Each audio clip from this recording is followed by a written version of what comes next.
আগামী অর্থবছর থেকে স্বয়ংক্রিয়ভাবে আদায় করা হবে কর্পোরেট কর।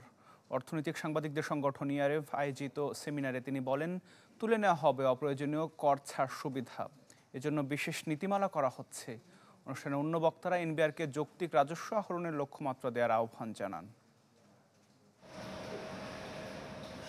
চড়া মূল্যস্ফীতি, বেসরকারি বিনিয়োগে খরা, জ্বালানি সংকট ও রাজনৈতিক অনিশ্চয়তার কারণে প্রায় ২.৫ বছর ধরে চাপে অর্থনীতি। এই চাপ সামলাতে অন্তর্বর্তী সরকার নানা পদক্ষেপ নিলেও স্বস্তি আসেনি পুরোপুরি। এমন অবস্থায় আসছে জুনে পেশ হতে যাচ্ছে নতুন অর্থবছরের বাজেট। ইআরএফ আয়োজিত সেমিনারে মূল প্রবন্ধ উপস্থাপনকালে গবেষণা সংস্থা পলিসি এক্সচেঞ্জের চেয়ারম্যান মাসরুর রিয়াজ বলেন, সঙ্গত কারণেই কম রাখতে হবে ঘাটতি অর্থায়ন। এছাড়া কর ছাড় সহ এনবিআরকে দিতে হবে যৌক্তিক লক্ষ্যমাত্রা। এই সময় অপ্রাতিষ্ঠানিক খাতকে করের আওতায় আনারও দাবি জানান তিনি। আগে ঠিক হয় খরচ কত হবে, সেটা ঠিক হয় রাজনৈতিকভাবে, এবং তারপর সরকার প্রধান বা অর্থ মন্ত্রণালয়ের প্রধান তারা ঠিক করে দেয় এনবিআরকে আগামী বছর কিন্তু এত উঠাইতেই হবে। এই যে আনডিউ প্রেশার এনবিআর এর উপর ক্রিয়েট করা হতো এবং তার সাথে সাথে নন সিস্টেম্যাটিক্যালি আমরা ট্যাক্স ইনক্রিজ ধার্য করতাম, এটা বন্ধ হতে হবে।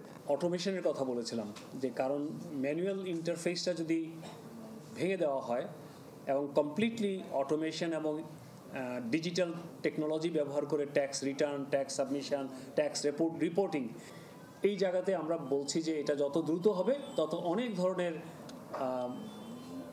যেগুলো আমরা কমফোর্টেবল না, যে জায়গাগুলোতে কনফিডেন্সের অভাব হয়, সেই জায়গাগুলো থেকে আমরা মুক্তি পাব। অনুষ্ঠানে আগামী অর্থবছর থেকে কর্পোরেট কর আদায়ে স্বয়ংক্রিয় ব্যবস্থা চালুর কথা বলেন এনবিআর চেয়ারম্যান। জানান, ধীরে ধীরে কমিয়ে আনা হবে অপ্রয়োজনীয় কর ছাড় সুবিধা। সেজন্য নীতিমালার কথাও জানান তিনি। ট্যাক্স বাড়ানোর জন্য আমরা এখন নতুন করে যেটা চিন্তা করছি যে কর ব্যয়গুলো আমরা দিয়েছি, কিছু ক্ষেত্রে ইনডিসক্রিমিনেটও আমরা দিয়েছি, তো সেটাকে আমরা কিভাবে কমাতে পারি, এইবারের বাজেটে আপনারা সেটা দেখতে পাবেন, আমরা কিছু কমাবো।